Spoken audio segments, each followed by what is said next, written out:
मलकापूर येथे नामविस्तार वर्धापन दिनाचे औचित्य साधून नामांतर आंदोलनातील शहीदांना भावपूर्ण श्रद्धांजली अर्पित करण्यात आली। की भारतरत्न डॉक्टर बाबासाहेब आंबेडकरांच्या सामाजिक न्यायाचं, बाबासाहेब आंबेडकरांचं जे स्वप्न होतं ते सामाजिक न्यायाचं स्वप्न साकार करण्यासाठी आशांबाईंनी समतेच्या निळ्या वादळाची स्थापना केलेली आहे। आणि समतेच्या निळ्या वादळाचं उद्दिष्ट काय आहे तर अवर्ण व्यवस्थेच्या आणि जाती व्यवस्थेच्या तळाला गटांगळ्या खाणारा जो आमचा सामान्य माणूस आहे त्याला वरती काढण्याचा मानस समतेच्या निळ्या वादळाचा आहे। आणि म्हणून संपूर्ण बुलढाणा जिल्ह्यामध्ये आशांबाईंच्या नेतृत्वाबद्दल अत्यंत कुतूहल असतं।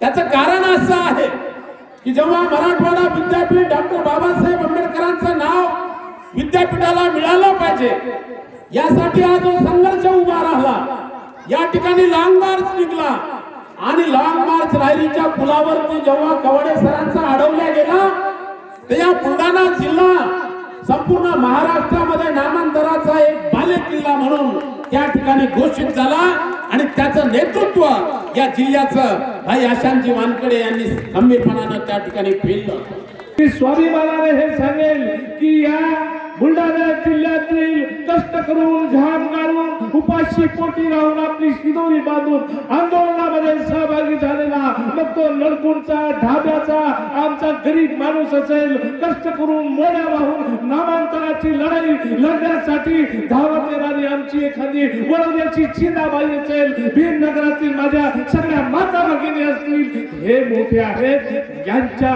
साथीने मी नेता झालो, यांच्या मदतीने मी नेता झालो आणि यांच्या मदतीनंच नामांतराचा सूर्य आपल्या सगळ्यांना पाहायला मिळाला। ही साधी गोष्ट नाही। बुलढाणा जिल्ह्यातील शहीद प्रतिभा तायडे, खेडी पान्हेरा व इतर नामांतरवादी शहीदांना याही वर्षी भावपूर्ण श्रद्धांजली कार्यक्रमाचे आयोजन करण्यात आले होते। समतेचे निळे वादळ या सामाजिक संघटनेच्या वतीने नामांतर आंदोलनात सक्रिय सहभाग घेतलेल्या नामांतरवादी कार्यकर्त्यांना 14 जानेवारी रोजी सत्कार कार्यक्रम नामांतरवादी नेते समतेचे निळे वादळ या सामाजिक संघटनेचे संस्थापक अध्यक्ष अशांत वानखडे यांच्या अध्यक्षतेखाली प्रेमराज व्यायामशाळेच्या प्रांगणात भीमनगर येथे घेण्यात आला। नामांतराचा लढा आपण यशस्वी करू शकलो। नामांतराचे शिल्पकार आमचे नेते माजी मंत्री आदरणीय गंगाधरजी गाडे साहेब त्या ठिकाणी मराठवाड्यामध्ये प्रचंड अशा स्वरूपाचे अन्याय, अत्याचार आणि जुलूम नामांतराच्या आंदोलनानंतर सुरू झाले। त्या सगळ्यांना तोंड देण्याचे काम हे मराठवाड्यातील जनतेने खास करून त्या ठिकाणी केलं। पोचीराम कांबळे यांच्या बलिदानाच्या संदर्भात सांगितलं तर पोचीराम कांबळे ज्या पद्धतीने एखाद्या एकटे असलेल्या जनावरांवर ज्या पद्धतीने अनेक शिकारी तुटून पडतात, भाले घेऊन, बर्छा घेऊन, चुऱ्या घेऊन, त्या पद्धतीने जातीयवादी पोचीराम कांबळे यांच्यावर तुटून पडले आणि त्यांना विचारण्यात आलं काय नामांतर पाहिजेत का? पोचीराम कांबळे यांनी जेव्हा सांगितलं की हो नामांतर पाहिजे तेव्हा त्यांचा एक हात त्या ठिकाणी तोडून टाकण्यात आला।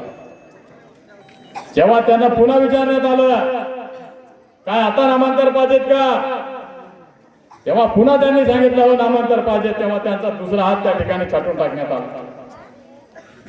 अशा पद्धतीने त्यांचा पाय छाटून टाकण्यात आला, दुसरा देखील पाय छाटून टाकण्यात आला, त्यांचे डोळे देखील फोडून टाकण्यात आले। आणि ज्या वेळेस दोन्ही हात, दोन्ही पाय, दोन्ही डोळे त्यांचे छाटून टाकण्यात आल्यानंतर पुन्हा त्यांना विचारण्यात आलं काय नामांतर पाहिजेत का? त्यावेळेस देखील पोचीराम कांबळे यांनी सांगितलं हो नामांतर पाहिजे, नामांतर झालंच पाहिजे।